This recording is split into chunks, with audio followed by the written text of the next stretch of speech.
This is all wrong. I shouldn't be up here. I should be back in school on the other side of the ocean.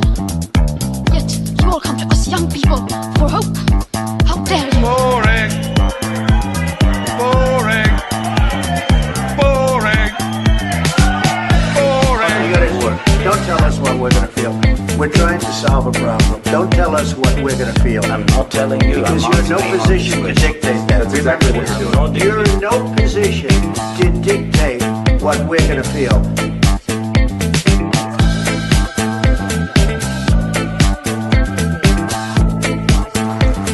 I call again for an immediate ceasefire in Gaza, the return of the sausages, the hostages.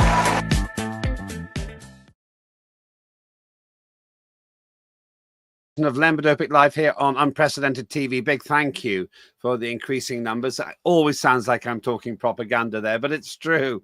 We are getting great numbers, and that's thanks to you. Thanks for sharing. Thanks for telling people about Unprecedented. And my plea is please keep sharing. The more viewers we get, the more we can do. So like in the like way that people can do on social networks. And repost if you're willing to as well. You're not breaching a copyright. I'm delighted when people share what we do here. Lots of shows coming on if you're watching it live this week. What an extraordinary interview Claire Dyer has for Dire Consequences. As I say, if you're watching it live, if you're watching it from the archive, then you'll find all of Claire Dyer's programs there as well. This one's a must view, absolute must view. The persecution that people get simply because they embrace Britishness from a foreign perspective. That's what my family did as well. Lemberdopic isn't a British name, but I was told to embrace Britishness. Wherever you are watching in the world, though, hopefully you'll find something for everybody on our output, which just keeps getting bigger. Instead of advertising all of those, let's advertise something else. I want to talk today about a subject which might not immediately seem topical, but I think I can explain why. The case for space, for living there. I don't mean just visiting the International Space Station for 6 months and coming home. I mean making space your home so that you actually live your whole life in space. Your children are born there, you work there, you retire there, you pass away there, on the moon and beyond. Is that science fiction or could it be science fact? The Hollywood moguls have reveled in providing various optimistic and sometimes dystopian views about what it would look like to live off Earth. A lot of the time, they come up with rather grisly options, such as Predator and Alien. But is that really all there is to it? Creating a cowboys and Indians type story off the Earth?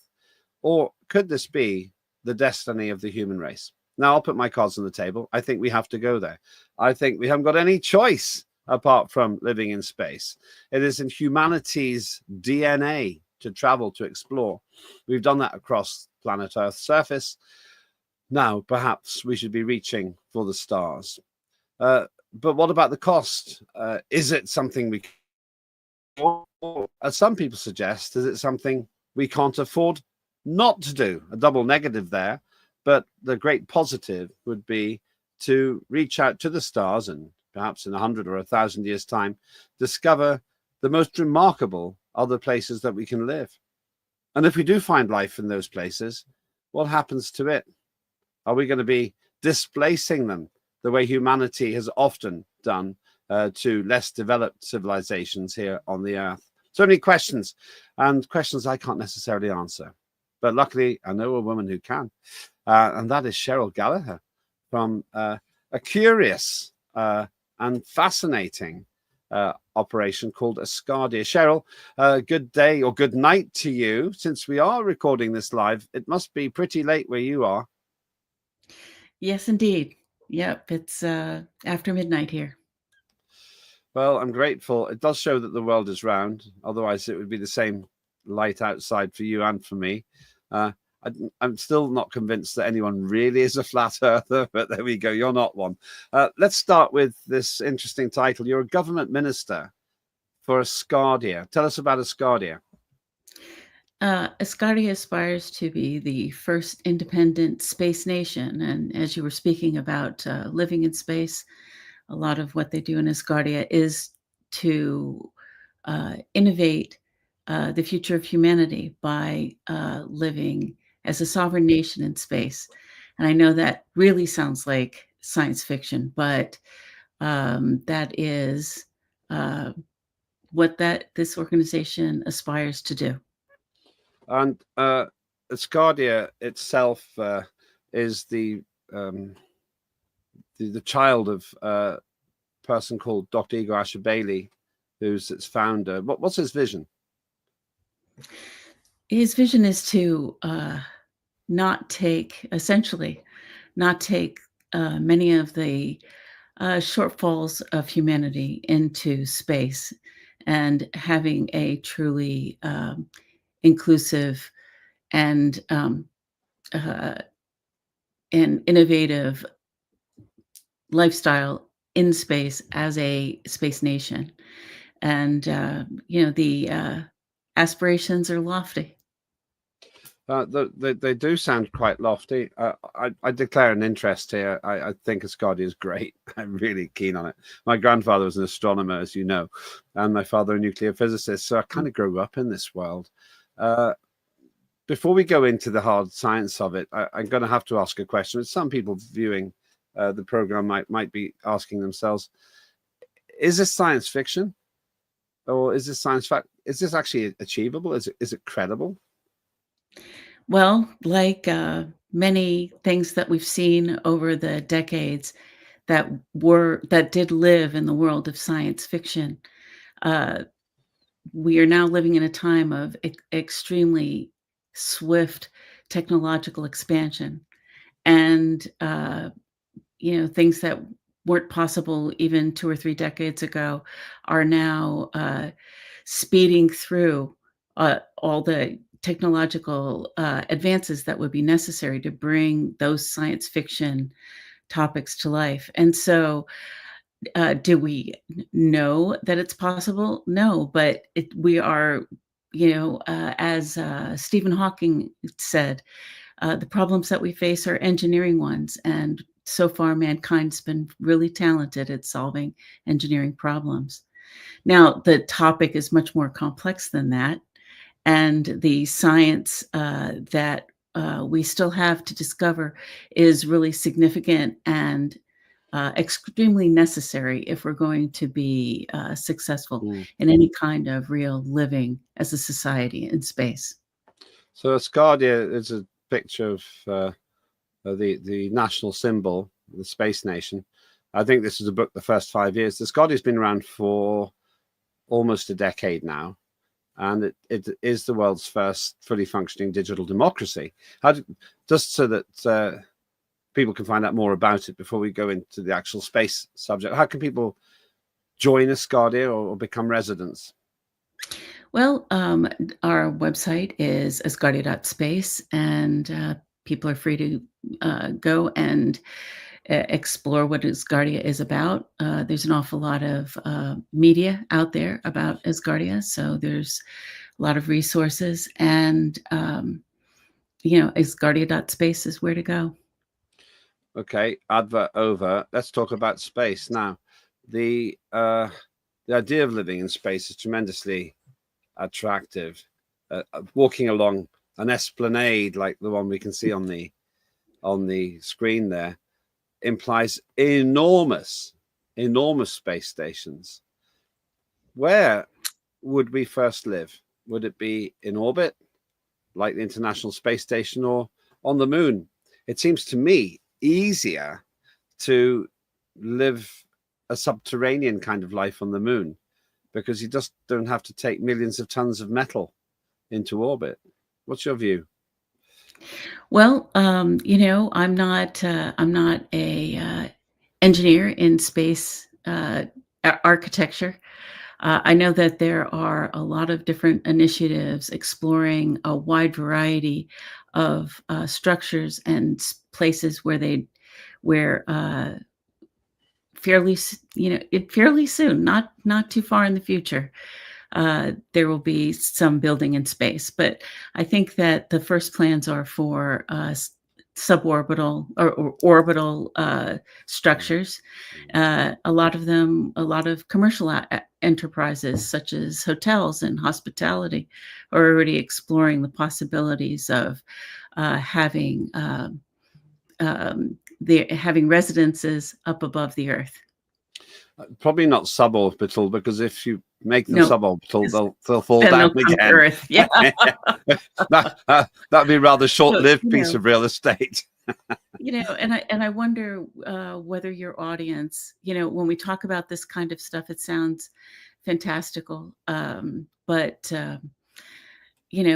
I know that many people even wonder why we bother going to space. Like, why go to space? Look at all the problems that we have here on Earth, how much difficulty and all of the controversy that you enjoy covering there at Unprecedented TV.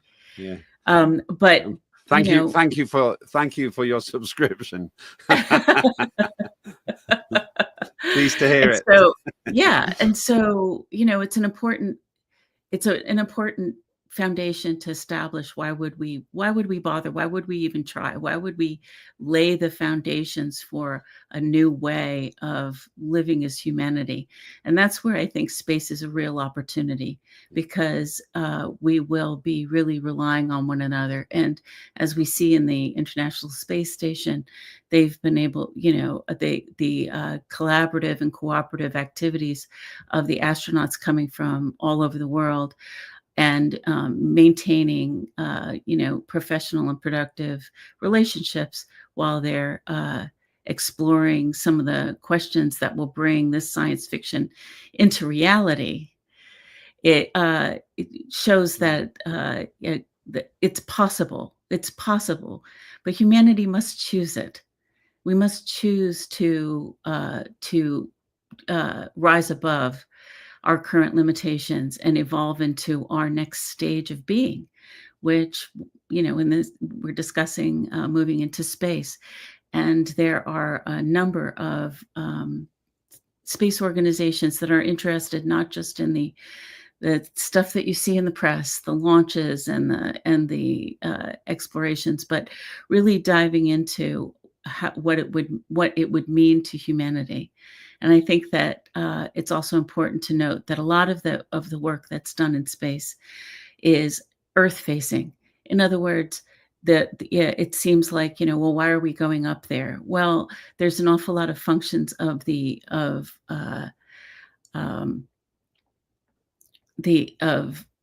technology that's currently going to space on now a daily basis. You were commenting that launches are so common now that we don't notice every single one. You have to parse out the ones that stand out. But it leads to technological advantages that we all use, and a lot of the technologies that are developed out there are brought back to Earth to enhance humankind here on Earth and improve the situations that we're discussing. Like, I can remember, this is some years back, but during an Ebola outbreak, they were able to use observation from space to be able to detect remote villages deep in the jungles of Africa, to find the communities that were affected by Ebola. And it was through detecting signals and human movement on the Earth's surface that they were able to send the medical treatment teams more effectively directly to where these remote villages lie to help those people. That's amazing. There's an awful lot. Yes, and there's an awful lot of work with weather monitoring and helping countries direct their agriculture by looking at the trends from space down on their country. So, the investigations that they do on the International Space Station help us with technological advances like GPS and medical devices, and innovations in materials, healthcare, communication, safety, all these things. And so that's why I feel like the investment in the space exploration is worthy on just that small scale. That's just a very small part of what is possible with space. There are those, in fact, in the chat, I see 38 Degrees of Corporate V customer says, it's more imagination. There's nothing but freezing and void of Earth. Yeah, I mean, all that. Yeah, you could you could say all that happens in space is not in a vacuum, but actually, yes, it is. It's all in a vacuum. and and I mean, just think about some of the thinking over the history of current space exploration. Um, the tiny computer capacity of the first lunar landing in 1969. That the advances that we've had have been going so rapidly, and when we were looking at science fiction like Star Trek and Star Wars and things like that, a lot of the devices that were created actually to help their plot line along have come into real being in our real life, and we could have never imagined it at a time. Let's remember. Sorry, go on. Sorry. No, not at all. Go ahead. Let's remind ourselves of that first time. And by the way, for those viewers who say we never went to the moon, I disagree. We went to the moon. It's actually harder to fake it than to do it, because there's no way the Russians, the Soviet Union, would have let America fake it. They just wouldn't have let it happen. So let's just remember that first momentous occasion on when Neil Armstrong landed on the moon. Yeah, and each time that we take a step forward, we have the opportunity to innovate and develop these new technologies where it's very difficult to do it actually on the Earth's surface. And likewise, a lot of the research Go on. Is a lot of the research that's being done. We're innovating that. Well, look at the materials in this image right here. The spacesuit, the systems that they're using to stay alive on the surface, the actual lunar lander itself. All those materials have been used and innovated on the Earth's surface, and have expanded so far beyond what we could have predicted in 1969 with what they had at the time. It really is remarkable. This is in July 1969. That's Neil Armstrong. I'm going to do a huge name drop in a moment. But that was in 1969. Look at the cars that people are driving then. Look at the aircraft. Look at life in 1969. And we made it to the moon. Now, the main name drop is I have met him. I met Neil Armstrong. I don't know if I ever told you that. I met him at the American Embassy American Embassy in London. I met him in 2010 on his last world tour. And this hand has shaken the hand of Neil Armstrong. And also Buzz Aldrin. I had lunch with Buzz Aldrin some years ago. That must have been very colorful. It was remarkable. He's quite a character. Yes, and in some ways he had very troubled time when he came back to Earth. Real difficulties. He couldn't even hold down a job as a used car salesman for a while. But I met them. I have no doubt they were telling the truth. I'm sure they went to the moon. I also met Gene Cernan, the last man to walk on the moon as well. So that was in 1969. Okay, that's a long time ago. I mean, we're talking about 56 years ago. And when you think about it, if we got the picture of Yuri Gagarin, I'd like to put that up as well. Yuri Gagarin was the first man to go into space and make an orbit. He was Russian, 1961 it was. Yeah, that's him there. It's a very famous photograph, actually. CCCP was the Russian for USSR. And he stunned the planet and shocked the West by being the first human to go into space. Now, that was in 1961. And he lived to tell the tale. He lived to tell the tale, but then died in a plane crash in 1968. That's how he actually passed away. I didn't know that. Yes, there's some doubt about why that plane crashed. It was a check flight. but it could be that a sonic boom from another aircraft knocked us out of the sky. We're not sure. But in 1961, that's Yuri Gagarin, goes into space.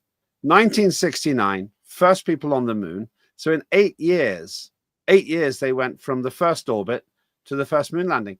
Now, since 1969, I just don't think we've made that much progress. We haven't gone to I know Mars. things were We haven't pretty gone anywhere. stalled for right, and the space programs seems like globally were stalled for a very long time, but then that has clearly changed, especially with the entrance of private players in the market, private enterprises taking on exploring space. And so that's really been a game changer. And so the industry of the whole space industry is now huge and continues to grow exponentially all the time. The space industry creates a lot of really great high-tech jobs and stimulates economic development through both the public and private sector collaboration. And right now, there are initiatives that are endeavoring to completely innovate how we run our financial systems, so it's kind of overwhelming. I get a little overwhelmed when I think about the large list of innovations, and at the same time, we have very big hurdles to cover because it is really quite hard for a human body to live off planet. I want to talk about that in a moment, and innovations as well. I don't want to break your flow, but it behoves me to remind you, dear viewer, that we have a whole host of programs here on Unprecedented, getting bigger all the time. I keep getting into trouble with our head of production because I haven't done enough to formalize the schedule. Apologies for that, but it's a happy problem. We've got so much, I was going to say tech. That's what I'm talking to Cheryl about. So much to present, including some wonderful comedy and satire coming up. Just take a look at this.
That actually only shows you about half of the shows we're doing here.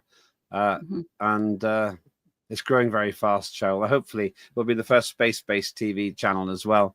Traveling into space with Asgardia. I want to have a moon base with a TV studio. That's what I want to do, even if just once. Just one broadcast from the moon. Is that so much to ask? Probably yes. We'll see.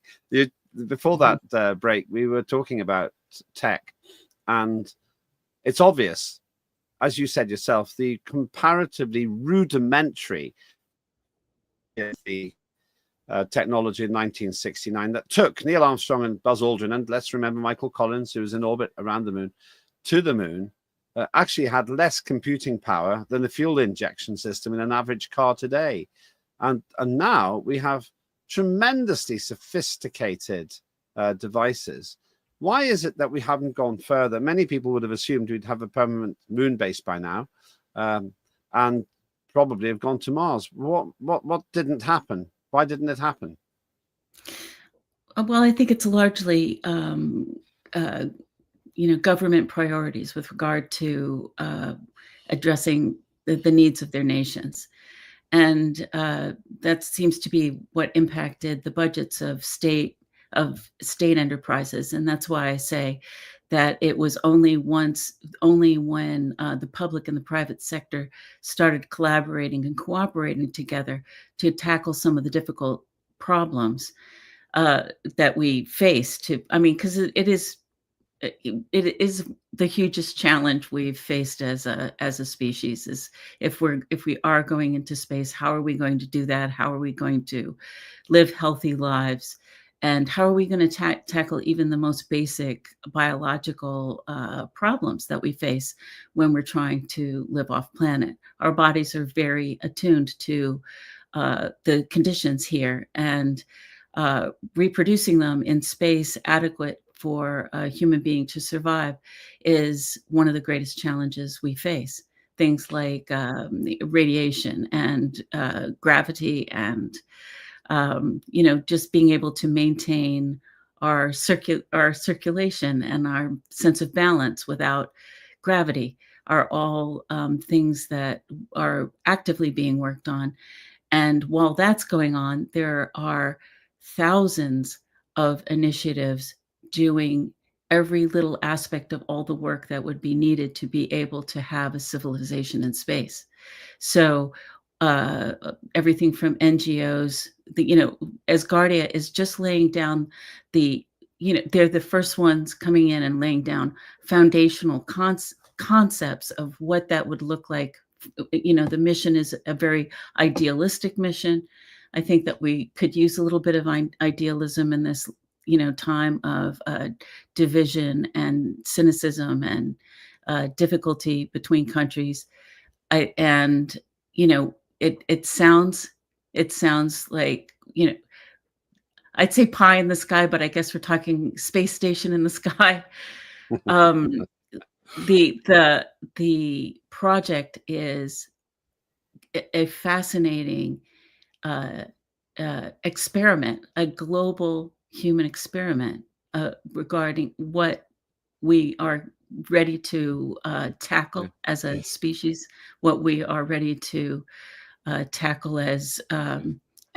because it's our nature. It's our nature to be, ingenious and have the spirit of discovery and exploring innovation. And it doesn't matter if it's hundreds of thousands of years ago and somebody came up with the wheel, to the modern day where we're tackling some of them. We're tackling concepts of gravity and dimensionality and exploration and international relations, because it probably wasn't hundreds of thousands of years ago. We've only been around about 100,000, 150,000 years, but I get your point. And it's interesting that the Greeks postulated, I believe the Greeks postulated the idea of space travel. It's actually one of the interesting unknowns, but speculations, is that if the Greek Empire hadn't collapsed, then they would have been in space by around 300 AD. That's the assumption. So we would have been in space 1700 years ago, but then it all went south for Athens. But let's and so we are contending with our human nature, right? Yeah. And that's kind of right. And that's the other thing that is is on the minds of at least some of the initiatives. Like, how are we going to use this to evolve ourselves, not just evolve humanity on Earth, but also in space? And how is that? How can we get past ourselves to be able to work together? And all these different countries, universities, different initiatives, the private and public sector demonstrates that those things are possible.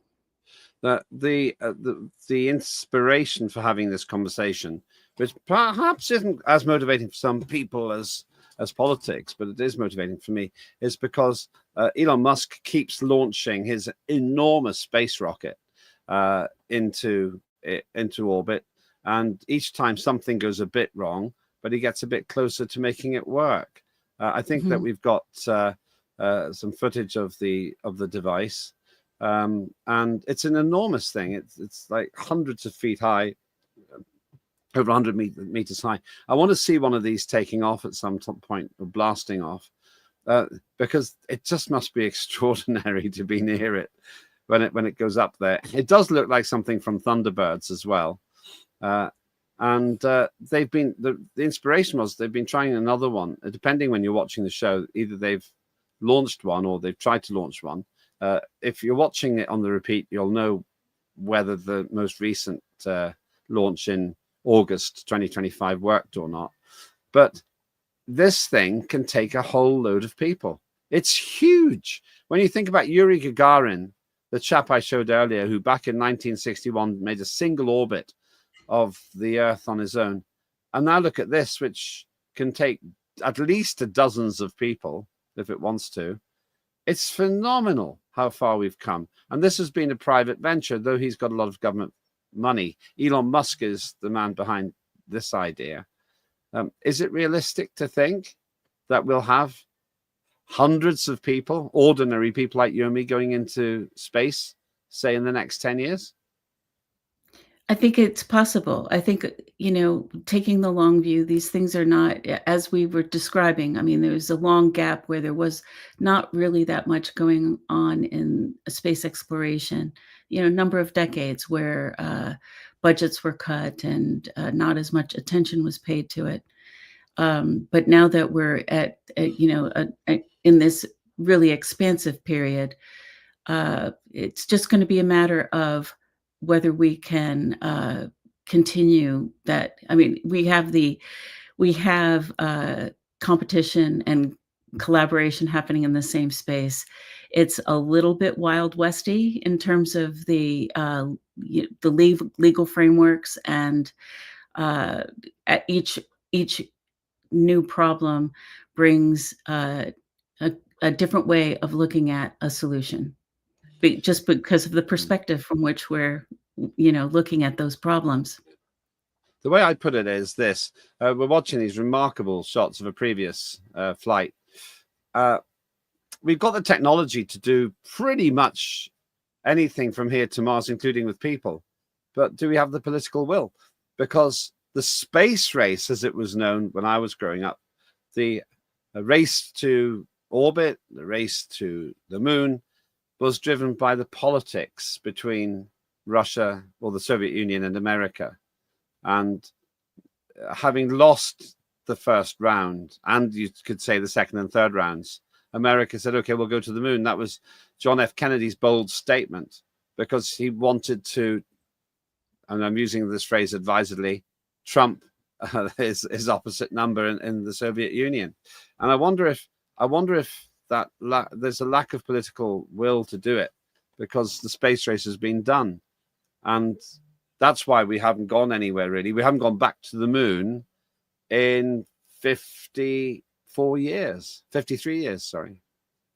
Yeah, yes, but the next, there'll be a launch here where they're heading for the moon.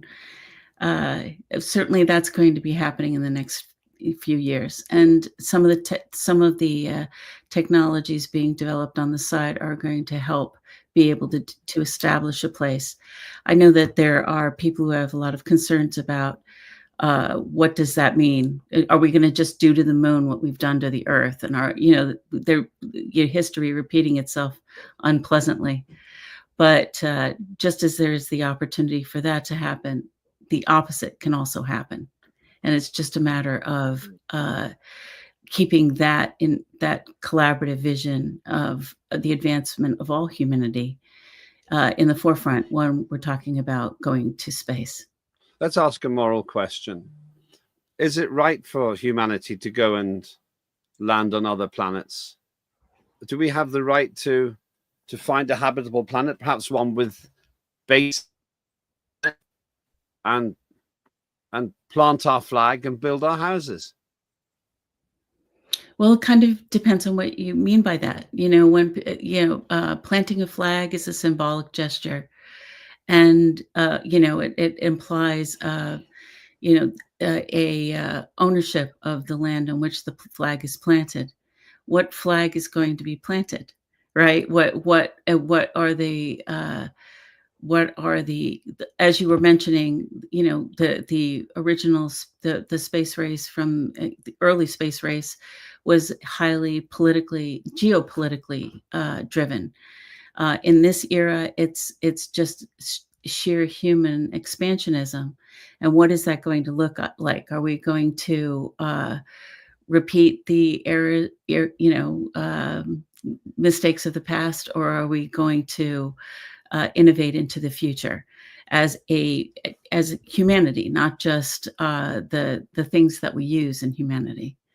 And that, again, that's the assertion I make, is that we have to make that as a conscious choice Yeah. Well, to manage this space exploration with those considerations, yeah. the global considerations of what it means to be on a different, the respect for another planet's surface, and what we're exactly doing there, what's happening. And it's a pretty fraught topic. People have very strong feelings about that issue. Yeah, some say we should just leave it alone. We shouldn't go into space. We've made enough of a mess of this planet, not least because of our nature. We have a warring disposition. I think most people don't want war, but for some reason, politicians do. And that's an awkward one. Maybe all we'll end up doing is causing trouble for the extraterrestrials, who could then probably destroy us because they'll have better tech than us, I imagine. So the question is, should we live in space or should we leave it alone, Cheryl? I think that I'm committed to, if we're going to live in space, we do it in the best possible way. We come from the highest aspirations of humankind, rather than our baser nature. And eventually we'll need to evolve out of that if we're going to survive as a species anyway, because we're a pretty difficult species just in general. We're difficult with each other. We're difficult. We're very hard on the earth itself. And that's the thing. Like I said, the global cooperation that's indicated when space exploration involves international collaboration is a unifying force. It ties us all together. And the innovations that come out of it that could benefit everybody, as long as that's extended to everybody, which many of those things have, right? The non-stick frying pan people, relentless to use as an example. Teflon. Well, yeah, and it's the reason you hear a lot of hesitation is because there are a lot of different forces at work, and some of them are, people are all coming from different points of view, and it's going to be important. But if you think about it, if we go out and we are living as a colony in space, we're going to be highly reliant on each other in the way, in the nature of exploration. So there may be new dynamics that develop that help counter the old dynamics. If they're allowed to flourish, and if those things are valued and encouraged. So far, when we look at we only have the International Space Station to point to, but that exemplifies how countries can work together for scientific advancement. And I'm involved with other organizations besides Asgardia also. And in those different organizations, I see a high level of integrity and serious scientific inquiry, and a lot of aspirations for the best possible outcome. And that's where I like to focus. It's easy to look at, there's many areas of development where people point to and are very concerned, and I certainly can understand those concerns. It's just a matter of what can develop over time. Once again, if you're watching this on the live feed, it's likely that Elon Musk's enormous space rocket will be launching sometime just after we stop broadcasting. Not definite, of course. It was meant to be launched very recently, and it was held for some technical. It was weather, actually. Weather stopped it from launching. If you're watching it in the archive, then you'll already know if his latest experiment worked or not. But one thing's for sure, Elon Musk wants to send people to Mars. Cheryl, do you think that he is going to send people to Mars? He was originally talking about doing this in 2026. And that looks more like a robot than a person in the picture. But that is the Starship, which I've been talking about, which to some extent inspired our conversation today. Let me ask a different question. I think we'll make it to Mars, but when? When do you think we'll make it to Mars? And will it be Elon Musk who sends the first people to Mars? Or will it be China, maybe? Well, I guess, that's going to, we're going to see, right? We're in the middle of a space race, and the race is on. And Elon Musk is one of the most prominent players, but he's by far not the only player. There are now spaceports opening all over the world. And, as the development, I just see the whole process accelerating. So I can't give you a timeline for, when we'd be on Mars, but, looking at that picture, it makes sense that the very first beings to go to Mars would not necessarily be humans, if we're still figuring out how to protect ourselves from cosmic radiation and helping and keeping our bodies from degrading. So I think that it's likely that robots will go first, and which is part of the reason for all the emphasis on robots, right, and robotic function, including the development, the rapidly developing area of AI and artificial intelligence. But so robots have already gone. Robots have already got there. The reality is, robots have already got there. Yeah. Okay. Yeah. It And doesn't look so like us. I could see robots going and doing doing the necessary construction so that our little fragile beings might be able to live in that space. It seems like a natural progression to me. Yeah. So let's finish where we started. Asgardia, the space nation. The two ambitions of Asgardia is to have the first human permanent habitation in space and the first child born in space. How do you have a child born in space ethically? The child isn't choosing it. Yes, indeed. Well, did any of us choose to be here? Fair point. Some Very people good, would say very yes. good But, point, there'd yeah. be a few that would say yes, but most people, we just showed up. So from the ethical concerns around reproduction are pretty profound. It's another area where there's a lot of division. And so what I'm seeing when I'm circulating in the space industry is that the topic of human reproduction is being handled very delicately and in a very stepwise fashion, in terms of developing the new, we have to figure out if we can even reproduce in space.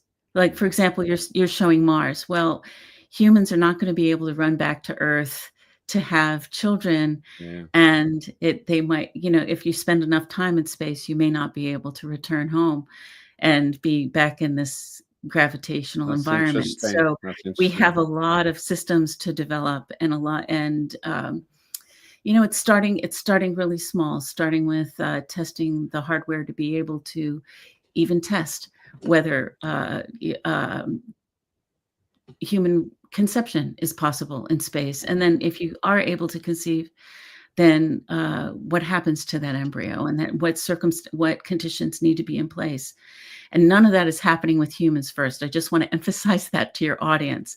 This is all starting with different models, and starting with hardware and then moving through and the traditional research models before we would ever attempt a human conception in space. But those things are actively and being worked on, and are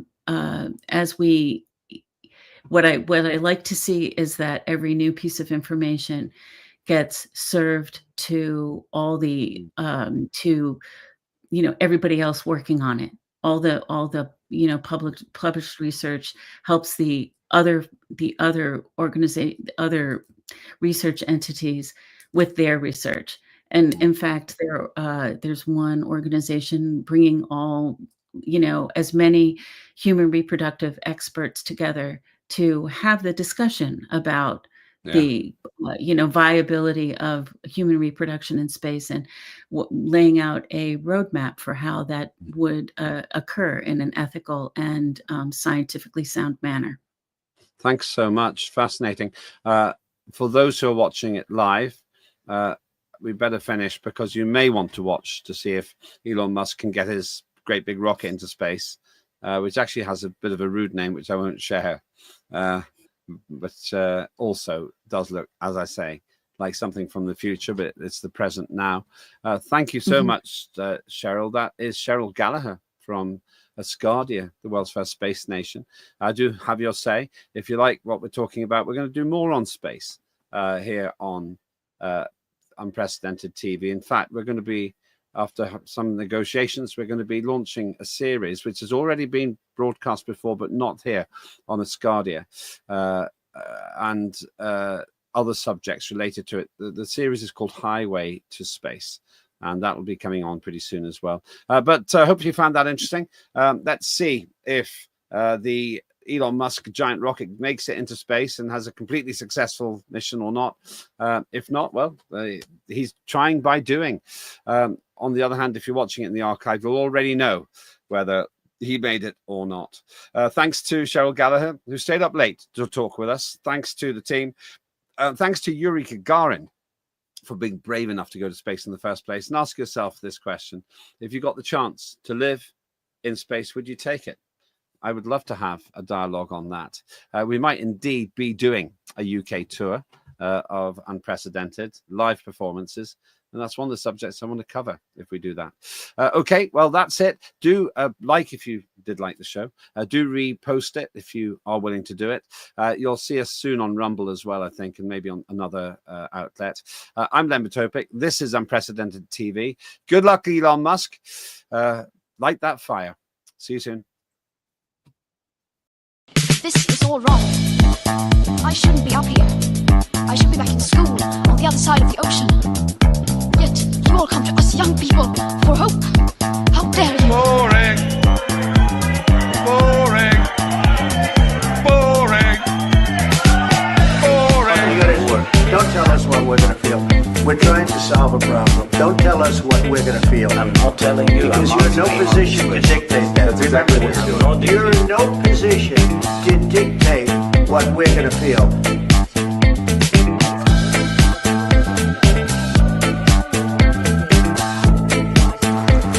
I call again for an immediate ceasefire in Gaza, the return of the sausages, the hostages,